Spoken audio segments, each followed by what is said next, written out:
So it's been clear recently that the Eagles offense has many problems, and one of those problems could be holding back one of their best players in DeVonta Smith, and it may only be a matter of time before he grows frustrated. And amidst the frustration of a 3-game losing streak, the Eagles have apparently expressed some internal concern about Jalen Hurts according to a report. So is this true? Meanwhile, Darius Slay finally spoke out on his decision to get surgery and also gave us some insight on his relationship with new defensive play caller Matt Patricia. Plus, how big of an impact will Avonte Maddox's return have on this defense, and what's the Eagles' mentality as they enter this massive Christmas Day matchup with the Giants? Well, we're going to talk about all that and more news in this video today, so let's not waste any time and get straight into it. Okay, so let's start off with something that's kind of fun before we get into some of the negatives in this video. As with WrestleMania coming to Philly in April, Snoop Dogg, who for some reason has a WWE belt, sorry I don't follow the WWE, has given this title belt to the Eagles to hold on to for a bit, and the WWE actually dropped some clips of different Eagles players getting their chance to hold the belt, and it was pretty entertaining. World champion, look out! This thing feels electric, walking around with it. What do you think, BG? Oh, I could Brock like Lesnar this thing. Yeah, I was gonna say. Isn't it a nice flame along? Oh, yeah. Now, just like hoisting that belt, Cam Jurgens and the Eagles are going to be hoping to hoist the Lombardi Trophy by the end of the year, but to do that, a lot has got to change, and it starts this week versus the Giants on Christmas Day. Now, we certainly know Boston Scott's going to be ready. He's almost guaranteed a touchdown, even though he barely ever even sees the field nowadays, but you know the Giant Killer is going to somehow be able to find his way into the end zone. But aside from Scott, who we know is going to bring his A-game, the rest of the team got to bring their A-game too, and at least from the sound of it, they'll be ready to do that, as Brandon Graham gave us some insight on the mentality of the team heading into the Christmas Day rivalry matchup. We got 3 games that finished the regular season, and so we got to get better these next 3 on just all that stuff that we've been talking about.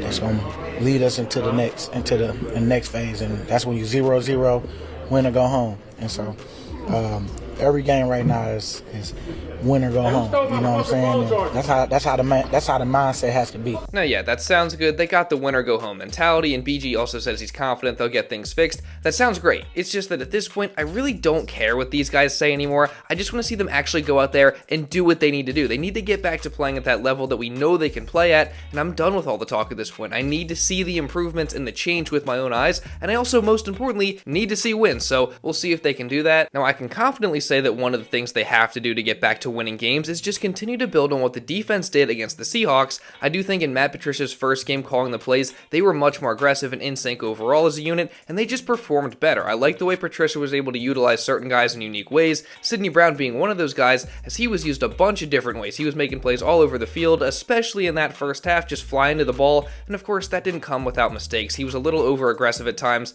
but that's just part of being a young player, and overall I really like what I saw from him. And speaking of Sidney Brown, he also agreed that the defense played a lot better and a lot closer to their standard in their loss to the Seahawks. I think last week was obviously we didn't take advantage of that 2-minute situation, and it didn't end the way that we wanted it to, but up to the last 6 minutes of the game, I think that was the best we played defensively since the Miami game. So a lot of positives to look at, but again, we just gotta build on and learn from what we did this week and just be better.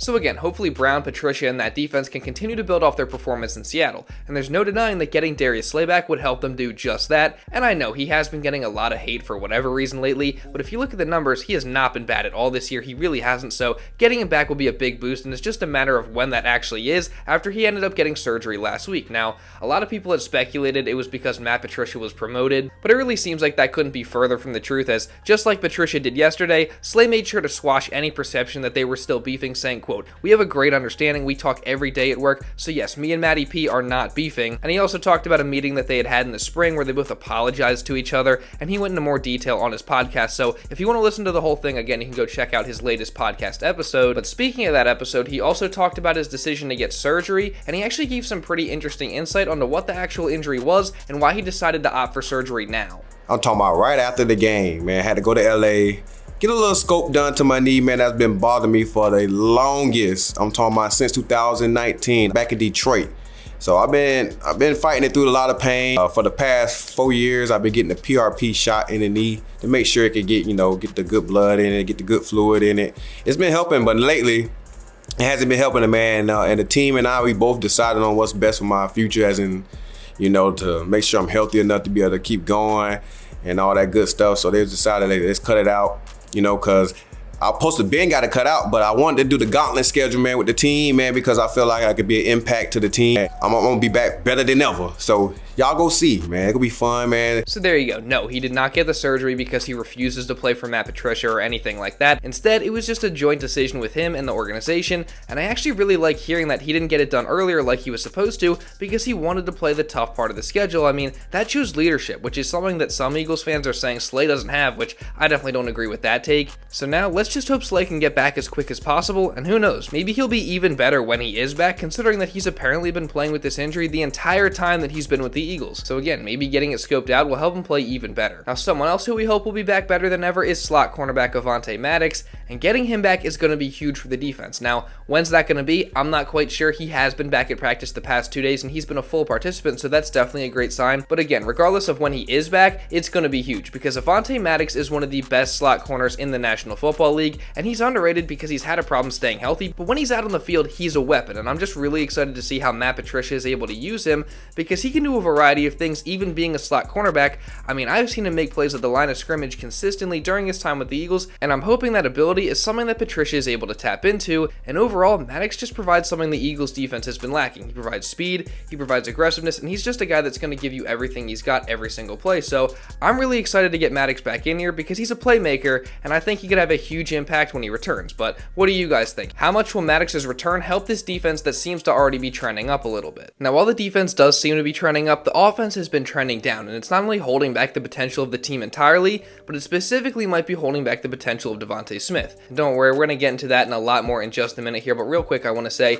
if you are enjoying this video or finding it informative in any way, and you're part of that 75% of people that haven't done so already, make sure you go down right now, subscribe, and also, really importantly, turn on notifications so you don't miss any other Eagles updates just like this. I think that's a win-win for the both of us. I mean, I get more people watching the videos, and you don't miss any other Eagles coverage just like this. And also, while you're at it, if you are enjoying the video, make sure you drop a like. I'd greatly appreciate it. And now with that being said, let's get back into the video. Now, there have been a lot of critiques with the Eagles offense recently, and perhaps the biggest one is that it's just too boring and predictable. And I think we've heard a lot about the route concepts being so simple and there not being any motion or really any sort of creativity. And we just heard Eagles Super Bowl champion Chris Long say this very thing on the Pat McAfee show, and he also said that the Eagles really seem to be missing Shane Steichen. But I think they miss him. And I think like what they're running now is an imitation of that offense. You know, Brian Johnson doing the best he can, but when I watch their passing concepts, you know, I talked about this on the show the other day. It's like 3 curls and 2 flats, you know, pretty much every time. And you got Christian McCaffrey calling out plays on Monday Night Football.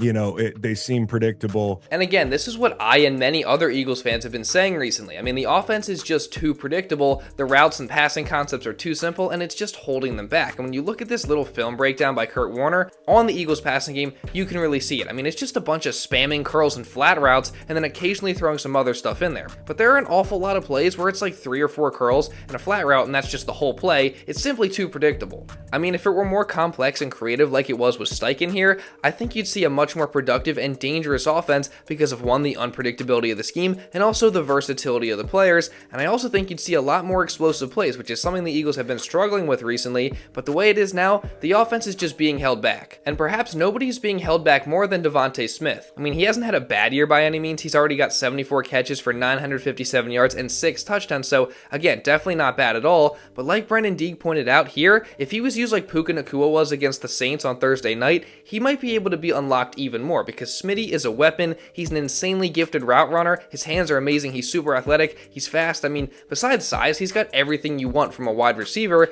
and I feel like they're limiting his potential by just running him on a bunch of curls and screens and having him block for screens a lot of the time.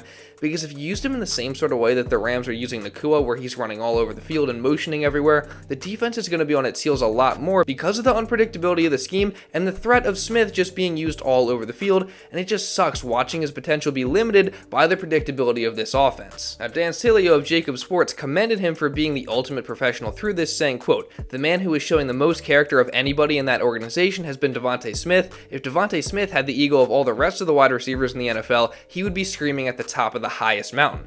Now, that's definitely true, but still, with that being said, it's still evident that he's kind of getting frustrated because after the Eagles lost to the Seahawks last week, he was asked how the offense can be better, and he said, quote, "I don't even know what to tell you, honestly. I don't even know. The frustrations are everywhere. it's everything. Man, the Eagles gotta somehow find a way to get this fixed. I mean, the players just gotta be utilized better, whether it be DeVonta Smith or DeAndre Swift or Jalen Hurts himself, just everybody. I mean, I don't think the scheme or the concepts have put the players in good enough positions to succeed this year, and it sucks. Now, you guys let me know down in the comments, do you have any hope of the Eagles offense making adjustments and getting these things fixed? Now, I'll tell you what, it certainly doesn't help that the man we've been talking about for the past few minutes and Smitty has missed practice both of the days this week, so how concerned are you guys about that right now? And speaking of being concerned, we have a new report regarding Jalen Hurts saying that the Eagles have expressed concern regarding him during this 3-game losing streak. Now, the full report comes from Jeff McClain saying there's internal concern regarding Jalen Hurts in the organization, saying, quote, the Eagles want their franchise QB to be authentic, but also to open himself up more in the locker room and have a more outward leadership style when it's needed during difficult stretches, several team sources close to the situation said. Now, just first off, I gotta know,